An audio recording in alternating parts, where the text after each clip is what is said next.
दोस्तों, क्या आपने डायना मरियम कुरियन का नाम सुना है, जो भारत की हाईएस्ट पेड एक्ट्रेसेस में से एक है। 2018 फोर्ब्स इंडिया की सेलिब्रिटी 100 की लिस्ट में भी उनका नाम था। चलिए बता देते हैं भाई, उनका नाम है दोस्तों नयनतारा। रहेगा ना हैरान। तो दोस्तों, आज की वीडियो में हम उनके बारे में ही जानने वाले हैं सब कुछ। आपको बताएंगे कैसे इनका करियर शुरू हुआ, कैसी रही इनकी लाइफ, जानेंगे आप कमाल के फैक्ट्स। तो वीडियो को देखिएगा एंड तक। दोस्तों, नयनतारा का असली नाम डायना मरियम कुरियन है, लेकिन सिनेमा जगत से लेकर देश के कोने कोने तक उन्हें नयनतारा के नाम से ही जाना जाता है। जैसे बॉलीवुड एक्ट्रेस तबस्सुम हाशमी को तब्बू के नाम से, और भी बहुत से ऐसे एक्टर्स और एक्ट्रेसेस हैं जिन्हें अलग अलग नामों से जाना जाता है। उसी तरह इन्हें जाना जाता है नयनतारा के नाम से। 1984 में बेंगलोर कर्नाटक में ये पैदा हुई थी। इनका बर्थडे होता है दोस्तों 18 नवंबर को। नयनतारा के एक बड़े भाई हैं जो दुबई में रहते हैं। आपको बता दें, नयनतारा के पिताजी इंडियन एयरफोर्स में थे, इसलिए उनकी शुरुआती पढ़ाई जामनगर, गुजरात और दिल्ली में हुई। इसके बाद इन्होंने बालिका मडोम गर्ल्स हायर सेकेंडरी स्कूल तिरुमूलपुरम से पढ़ाई की और फिर तिरुवल्ला के मारथोमा कॉलेज से इन्होंने दोस्तों इंग्लिश लिटरेचर में बैचलर डिग्री ली। आपको बता दें कि कॉलेज के टाइम से ही इन्होंने मॉडलिंग करनी शुरू कर दी थी। इस दौरान उनके कुछ मॉडलिंग असाइनमेंट पर डायरेक्टर सत्यन अंथिक्कड़ की नजर पड़ी। उस समय वो अपनी अगली फिल्म मनासी नकारे के लिए नए चेहरे की तलाश में थे।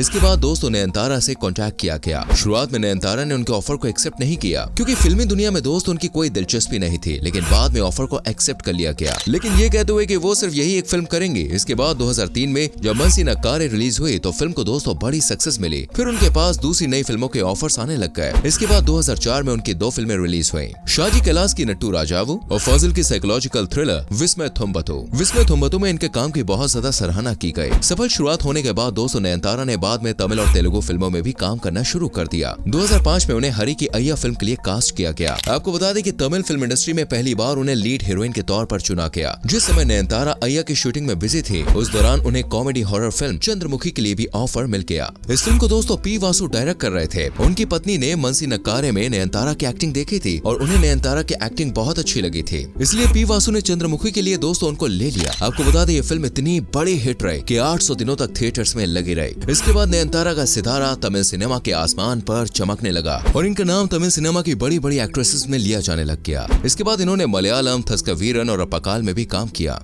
बाद में उसी साल वो AR मुरुगदास की गजनी में दिखाई थी। 2006 में लक्ष्मी मूवी के साथ तेलुगु सिनेमा में अपना कदम रखा। आपको बता दें कि नयनतारा एक्ट्रेस होने के साथ साथ दोस्तों फिल्में भी प्रोड्यूस करती हैं। हालांकि ये ज्यादातर तमिल, तेलुगु और मलयालम फिल्मों में ही नजर आती है, लेकिन दोस्तों कुछ एक फिल्में इन्होंने हिंदी और कन्नड़ में भी की है। आज वो भारत की हाईएस्ट पेड एक्ट्रेसेस में से एक है। यही वजह है कि वो पहली साउथ इंडियन एक्ट्रेस है जिनको फोर्ब्स इंडिया सेलिब्रिटी 100 2018 की लिस्ट में जगह मिली थी। उस साल इनकी टोटल एनुअल अर्निंग 15 करोड़ से ऊपर की थी। आपको बता दें इनकी दमदार एक्टिंग का ये जलवा ही है कि पिछले 2 दशकों से वो 80 से भी ज्यादा फिल्में कर चुकी हैं, जिनमें से कई फिल्म्स के लिए दोस्तों उन्हें अवार्ड्स भी मिले हैं। इसलिए उन्हें तमिल सिनेमा का चमकता हुआ सितारा भी कहा जाता है। 2011 में आई तेलुगु माइथोलॉजिकल फिल्म श्री राम राज्यम के लिए दोस्तों उन्हें बेस्ट एक्ट्रेस का फिल्म फेयर अवार्ड मिला था। उन्होंने 2013 में romantic comedy drama Raja Rani, 2015 में एक्शन कॉमेडी फिल्म राउडी धान, 2015 में एक्शन कॉमेडी नानम राउडी धान और 2015 में राजनीतिक ड्रामा अरम में अपनी बेहतरीन एक्टिंग के दम पर बेस्ट एक्ट्रेस के लिए फिल्म फेयर अवार्ड जीता। इसके साथ ही बेस्ट एक्ट्रेस के लिए तमिल और तमिलनाडु स्टेट फिल्म अवार्ड भी जीत चुकी है। इसी तरह से साल दर साल वो फिल्में करती गई और अपनी एक्टिंग के दम पर अवार्ड्स अपने नाम करती गई। जैसा कि आप जानते हैं कि साउथ सिनेमा में बनने वाली फिल्मों के थीम्स दोस्तों हर डायरेक्शन में घूमती है, इसलिए नयनतारा को भी साउथ फिल्मों में अपनी एक्टिंग का जलवा बिखेरने का भरपूर मौका मिला। इसलिए उन्हें 2014 में अनामिका, 2015 में माया, 2018 में कोला मावो कोकिला, 2019 में एरा और 2022 में नेत्रिकांत जैसी सक्सेसफुल वीमेन सेंट्रिक फिल्म्स में काम करने का मौका मिला, जिससे नयनतारा के करियर को नई ऊंचाइयां मिली। दोस्तों नयनतारा के करियर के बारे में तो आपने काफी कुछ जान ही लिया है। चलिए उनकी लाइफ के कुछ फैक्ट्स के बारे में भी जान लेते हैं, जो यकीनन आपके लिए दिलचस्प तो होंगे ही साथ आपको हैरान भी कर देंगे।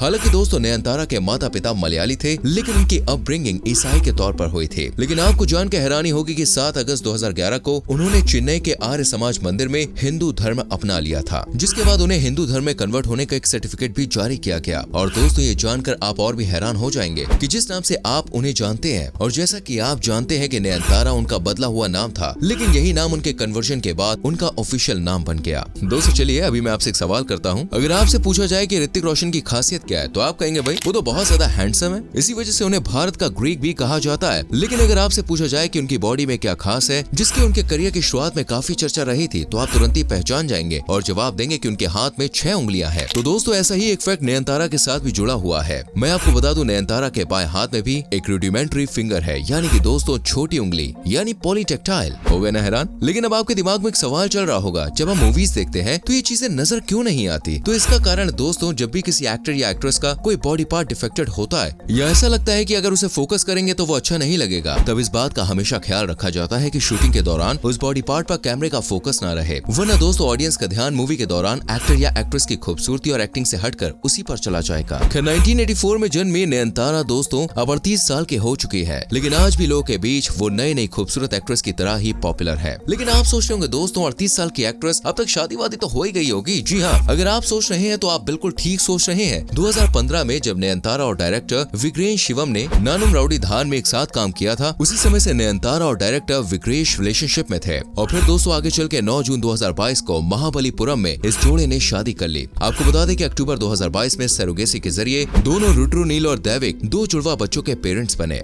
दोस्तों जब भी कोई अच्छा इंसान कैपेबल होता है तो कुछ काम वो इंसानियत के नाते दूसरों के लिए जरूर करता है। नयनतारा के बारे में दोस्तों एक फैक्ट ये भी है जो शायद आपको ना मालूम हो। नयनतारा भी कई सारे सोशल कामों में बहुत आगे रहती है, हमेशा सपोर्ट करती हुई दिखाई देती है। यही वजह थी कि 2012 के दौरान जब तमिलनाडु के थाने में चक्रवाती तूफान आया और काफी ज्यादा तबाही मची दोस्तों, उस समय उन्होंने चीफ मिनिस्टर्स रिलीफ फंड में 5 लाख रुपए डोनेट किए। इसी तरह कोविड-19 महामारी के दौरान उन्होंने दक्षिण भारत के फिल्म एम्प्लॉयज फेडरेशन में 20 लाख रुपए डोनेट किए, जिससे जो काम करने वाले वहाँ स्पॉट बॉयज होते हैं, छोटे मोटे लोग होते हैं, उनको मदद मिल सके। अब वीडियो के खत्म होते होते एक और इंटरेस्टिंग बात मैं आपको बता दूं। इनकी कामयाबी को देखते हुए नेटफ्लिक्स ने नयनतारा पर एक डॉक्यूमेंट्री भी बनाई थी, बियॉन्ड दी फेरी टेल नाम की, जो अभी रिलीज नहीं हुई है। आपको बता दूं ये डॉक्यूमेंट्री फिल्म इंडस्ट्री में नयनतारा के करियर और उनके पति विघ्नेश शिवन के साथ उनके रिलेशनशिप पर बेस्ड है। 2021 में नयनतारा ने प्रसिद्ध त्वचा विशेषज्ञ डॉक्टर रेनिता राजन के साथ मिलकर the lip balm company launch की, जो लिंक तटस्थ लिप केयर कंपनी है। वो अपने ब्रांड 9 स्किन के साथ स्किन केयर रेंज में कदम रखने जा रही है। इसके अलावा उन्होंने तनिष्क, सी फूड ब्रांड फिपोला